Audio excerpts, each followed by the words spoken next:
Welcome back to my channel.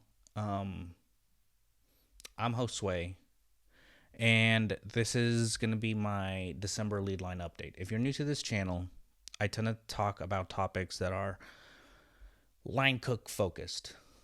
Um, when I started making this channel, I believe that there wasn't a lot of line cook specific videos on YouTube. Most of it is just highlighting chefs or recipes, things that overall just don't particularly interest me. I kind of just wanted to talk about a line cook's perspective on things.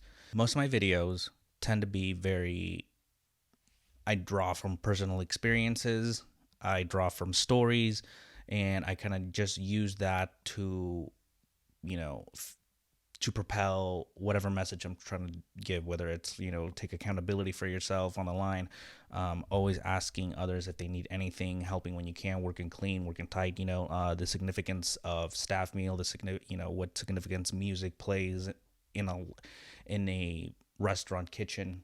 But my lead line updates are something that I've kind of broken off into its own little segment, because aside from just giving, I guess what I would say, just practical advice or just practical commentary on line cooks, I'm trying to sort of build like a body of work where a cook can come back, say in 5, 10 years, and can see my progression into the industry. I feel that, it's not that a lot of chefs don't share, but I feel like, at least from my experience, there's a whole lot of highlight reels. Oh man, we used to work a 500 a night thing. I used to do all this fine dining, 16 courses, et cetera, et cetera, et cetera. Well, and for someone like me, or I imagine someone that's new, you kind of want something more relatable. You kind of want something that makes you feel like, okay, this chef is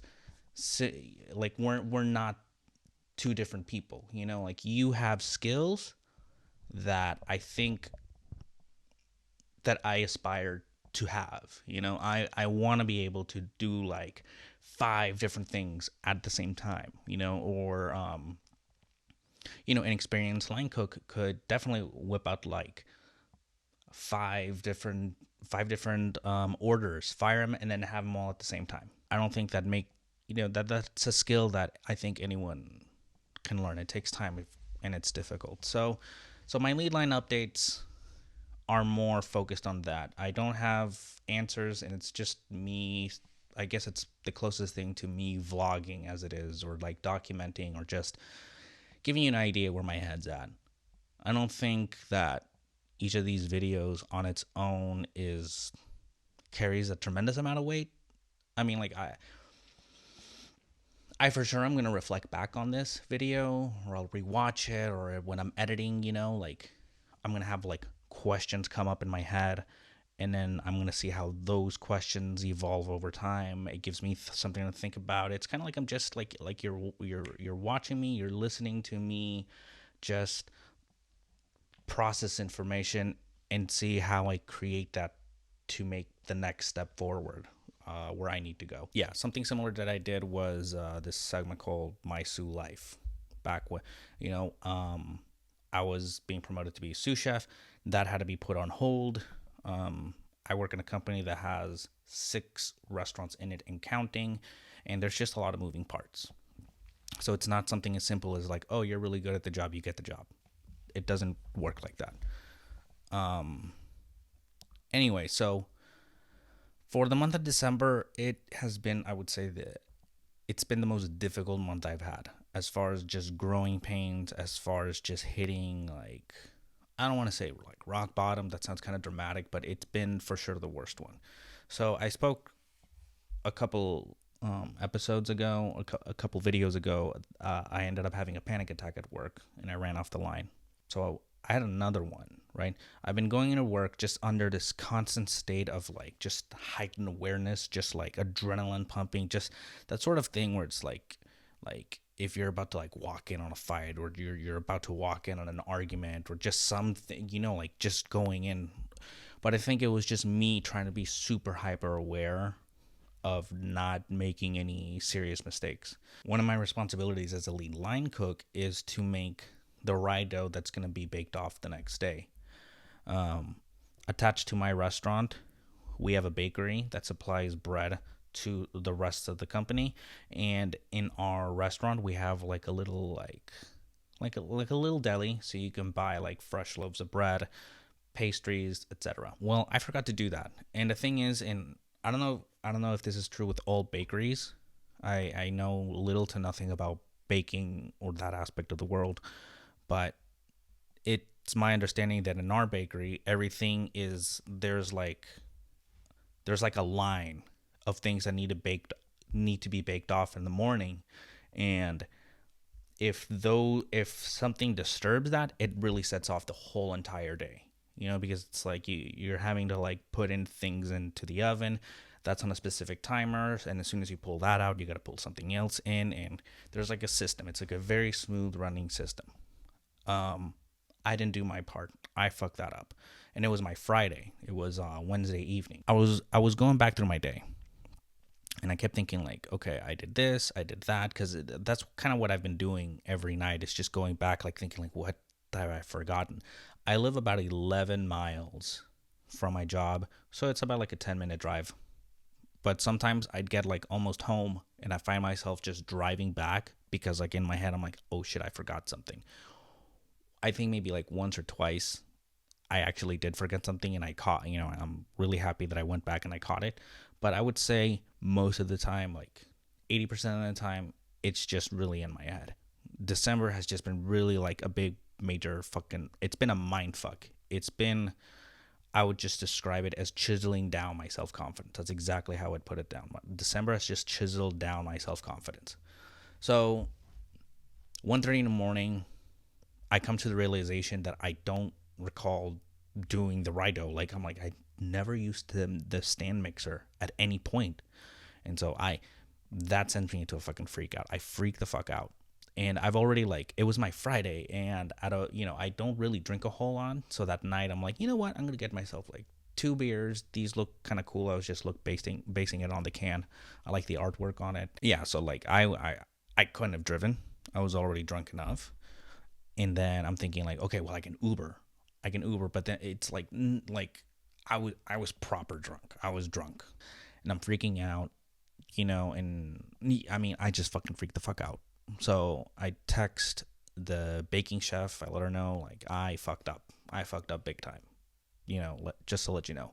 Had I known she would have responded, I would have stayed up. I stayed up for another 30 minutes, thinking like, just please respond. I hope that you heard it for some, in some way in your sleep. This is 1:30, so I stay up till like 2:15. I pass out, and I wake up at 5:15 to a text that I had gotten at 3:34, and it was just her saying to meet me at the bakery, at the restaurant at 4 in the morning to try and fix it. And I wake up an hour 15 minutes later. I send a text basically saying, hey, sorry, I slept through your message, and I hope that you were able to fix the problem. 2 days go by, I don't get a call, I don't get nothing.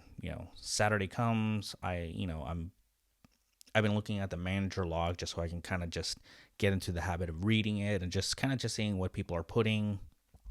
And of course, there it is. I let the baker, Josue let me know early in the AM that he had forgotten to do the stage 2 rye dough. It set everyone back. We had to like move things around, and it just really sucked.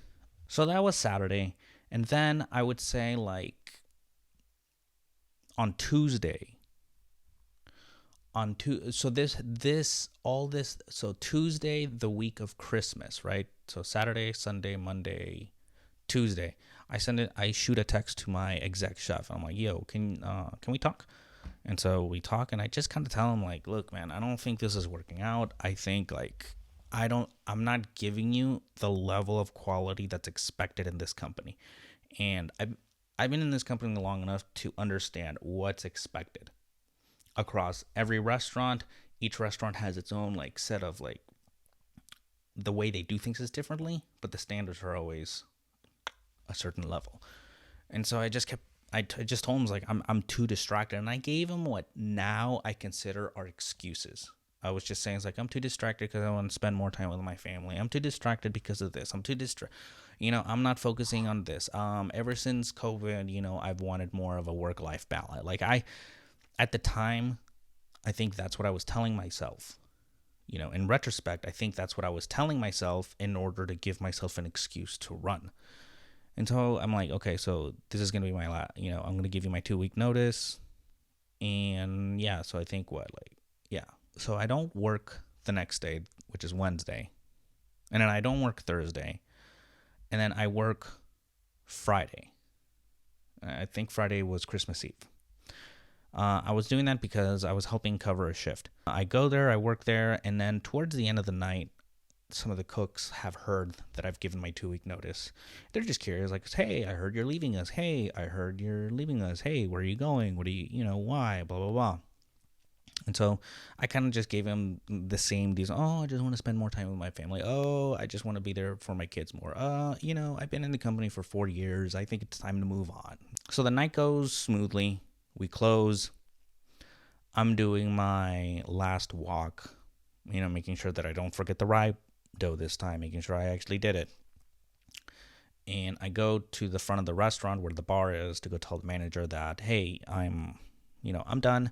I'm going to go home now. And there are all the cooks, which is kind of weird because they all leave when they're off. People don't really stay here to like have a beer after work or anything. Like, people just don't do that in this restaurant. So I'm like, oh, hey, everyone's here. And they're like, hey, come sit with us. I'm like, I'm a little tired. I'm just going to go. And it's like, no, come on, come hang out with us. Okay. So it's like, okay, you asked 2 times. Okay, I'll stay.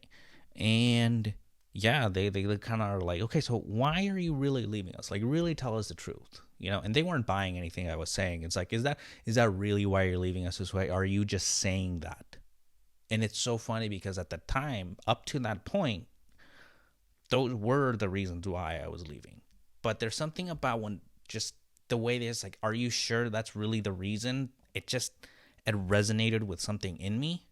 And I kind of just like took a step back. It's like, I knew that if I would have said yes, you could have heard it in my voice. Like when you lie, there's certain things where it's like, you just have that tell sign. And I'm like, and so I kind of, and I shook my head a little bit. I'm like, I just don't think that I'm really like, I'm not working at the level that I think you guys deserve. I really am the kind of person that if I feel that I'm holding down the group, if I'm holding someone back, if I'm just holding back someone from progress, I'd rather just take a step back. I'd rather just remove myself for the greater good. I know, like, I'm not trying to sound like a martyr or anything. It's just, that's just how I feel. Like, I respect everyone that I work with. And I just felt that the amount of mistakes I was making is like, why the fuck am I here if I just keep fucking up? And it was so cool because all of them, even the dishwasher was there, the prep cook was there, and the line cooks were there. And each of them took a turn, like, explaining to me why they wanted me to stay, what I meant to them. Like, it was almost like an intervention type of thing, but it was like, hey, don't leave, The one that surprised me is there's this guy that works there, and he's the quiet, he's not an asshole. He's just the kind of guy that's quiet, and he's not there to fuck around. Like, when he asks you, hey, how long on this ticket, he wants an answer. When he's ready to set down a plate that has a component from your station, he expects you to have that shit ready, on his station. Like, he's just a no nonsense guy. And he's like, look, man, like, when you came in, I loved how, like, aggressive you came in. It's true, I came in kind of hard. Like, I wanted them to work, like, just from the get-go. Like, I didn't give a shit, The chef gave me the green light, like, we need them up to a certain standard. I'm like, I know what the standard is. We can do that, Simple thing. Not complicated things, just simple things like, hey, guys, how about if we put out the food on the pass at the same time? Because if something is hot and that's going to be waiting another 15 minutes, it's going to get cold. So it just blew my mind that like really, you like me? Because I just always assumed he was just very disappointed in me. But yeah, and then he tells me, it's like, but as the days go by, I just see you get more and more quiet. You're not engaging with us, and you just look scared when you come into work. The front of house manager is listening to us, and all this is being said in Spanish. And I just look at her, I'm like, yeah, I think they just gave me a lot to think about. Like I wasn't expecting to have like the whole back of house PM back of house to come and like, don't fucking go. Damn. So Christmas comes along, and then I go back Sunday. The way I see it is, they didn't have to wait for me. They didn't have to stay and tell each of them take a turn. Like, everyone spoke. There wasn't someone that was just hanging out. No, everyone spoke. Everyone feels heard by me. Everyone feels supported by me. Everyone feels that I work. Everyone feels that I try to, like, it's funny because everything that I really try to be, they kind of just said, like, yeah, you are that. You lead by example. You don't just sit, like, any chance you get, you're always taking the weight off of us so we can focus on whatever needs to be done. That, like, it just, damn, dude. It's one thing when you believe something. It's one thing when you're like, I'm a good at this, I'm good at that. It's another one, like, you get it heard back and people mean it. And they're not just saying it to be nice to you. So Sunday, I go back and I'm like, okay, you know what, chef? This is what happened. All the cooks talked to me. They said they didn't want me to leave. I thought about it, and the way I see it is, if despite all these mistakes that I'm making, which, by the way, to my defense, I have not made every mistake that I've made, I've only made it once. I have not made any mistake twice. So I usually will fuck up. I'll get told, you know, I'll get told about the mistake. 99% of the time, my chef has just been like, hey, don't beat yourself over it. Just remember to do this. Hey, just so you remember, I didn't explain this to you, but this is what needs to be done, X, Y, and Z. But in my head, it's like, every time I would get like corrected or just told, like, hey, you forgot to do this, I would take it to, like, at 100% like stress level. Um. So yeah. All this was really just going on in my head. Um. And then and then on Tuesday, I talked to my Tuesday after Christmas, I talked to the exec chef, and yeah, then him and my chef just sat down, listened to, like, what I had to say, and they were just, again, they were supportive. They were very open about their own personal experience and how there were times where they felt like, what the fuck am I doing here, or how, like my exec chef was telling me, it's like, man, like, I feel like a fraud sometimes. So I'm like, the owner's gonna find out that I'm not as good as he thinks I am, and then he's gonna get rid of me. But that's, imposter syndrome. I guess that's what people would call it. Again, they were super supportive, and they've said the same thing that my chef told me when I first had my panic attack. Is like, something nice that my exec chef said was, he remembers the first time he worked with me. Like, he went into the restaurant I was in when I started working there, and he worked saute because he wanted to get a closer look of how I work and all that. And he really liked the way I worked. He liked how, I moved. I worked fast, but I worked extremely clean. I was detail oriented. He felt that I had all the potential to be a leader. And he's told me, like, I am being groomed to be a manager. Like, I don't want to say it's guaranteed, because I tend to, like, side on I tend to be more cautious. I don't want to just be like, oh yeah, my spot as a chef is guaranteed. I don't know that. Things could change. But if, like you said, just show up and do your best. Like my wife told me, she's the one that pointed out that I've only made every mistake I've made, I've only made it once. I haven't made the same mistake twice. And so there's two ways I can fail. I can fail down, and that's like where I'm getting worse, or you can fail up. And it kind of goes in line with, like, what I tell new cooks. It's like, you're going to fail your way to success. I'm currently failing my way to success, and it really hurts, and it really sucks, and it really fucks with your head, and really just, like, gave me so much anxiety. Which on a medical level, I talked to my doctor about it, and he prescribed to me Zoloft, 25 mgs of Zoloft. Most people tend to slowly start at 25, work their way up to 50 and to 100. He just has me on 25. I've been maybe like anxiety free for like a week. It took a while for it to kick in. That in itself has exposed a lot of prejudices I have towards medications. Like for instance, like I would never tell anyone, don't listen to a doctor, don't take this, don't take that. No, like you need to listen to your doctor. When I had my panic attack, I was not about to be like tough that shit. I'm not the tough that shit out kind of person. Like you got to really take care of yourself. You got to cut, man. That shit could be serious. You can get infected. You get a cut and you just like don't do anything about it or wait to handle it till you get home. You don't know how bad that's gonna get. So and especially when it's something that you can't feel, you can't see, it's just an emotion. I gotta make sure it's like, look, am I gonna be okay? Because I don't want another fucking panic attack. And so yeah, you do what your doctor, not some fucking guy on YouTube suggests. You do, that's between you and your doctor. But it's so funny because that's how I feel. But when he prescribed to me the Zoloft, there was a part of me that I'm like, damn, really? I'm like that, which is like, what the fuck? I wanted to say, damn, I'm one of those people. I really like that's really how I felt, which is kind of fucked up because it's like, what do I mean those people? Like, again, I'm so hard on myself. I'm so like I have such a high unrealistic standard of what I expect from myself because I just don't want people to just,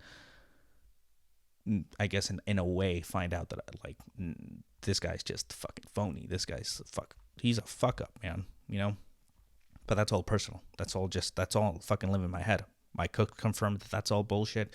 My exec chef confirmed that that's all bullshit.